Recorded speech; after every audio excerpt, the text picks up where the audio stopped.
स्वामी विवेकानंद 20वीं सदी के भोर के साथ भारतीय आकाश पर छाए एक ऐसे सन्यासी थे जिनके विचारों की चमक आज तक फीकी नहीं पड़ी।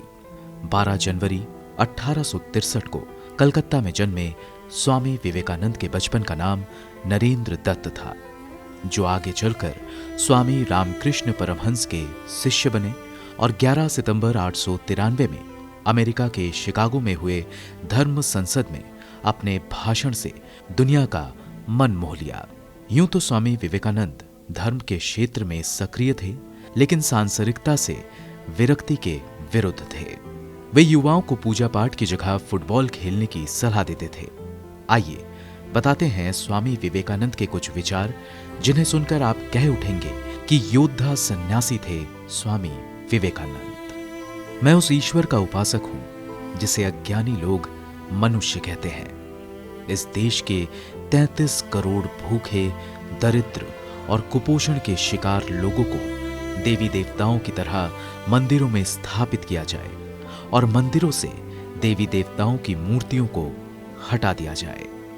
हम मनुष्य जाति को उस स्थान पर पहुंचाना चाहते हैं जहां ना वेद है, ना बाइबल है, ना कुरान है, परंतु ऐसा वेद, बाइबल और कुरान के समन्वय से ही हो सकता है।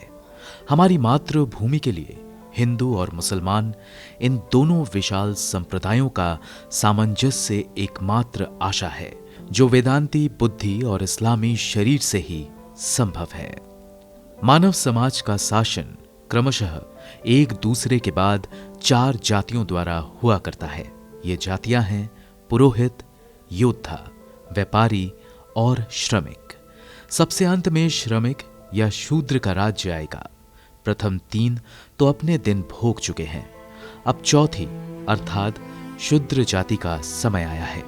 उनको वो सत्ता मिलनी ही चाहिए, उसे कोई रोक नहीं सकता।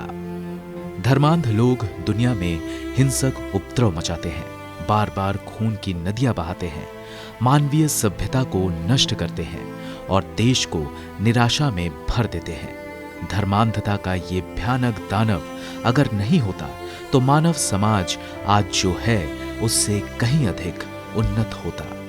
मैं समाजवादी हूं, इसलिए नहीं कि मैं इसे पूर्ण रूप से निर्दोष व्यवस्था मानता हूं, बल्कि इसलिए कि एक पूरी रोटी ना मिलने से तो अच्छा है आधी रोटी ही सही।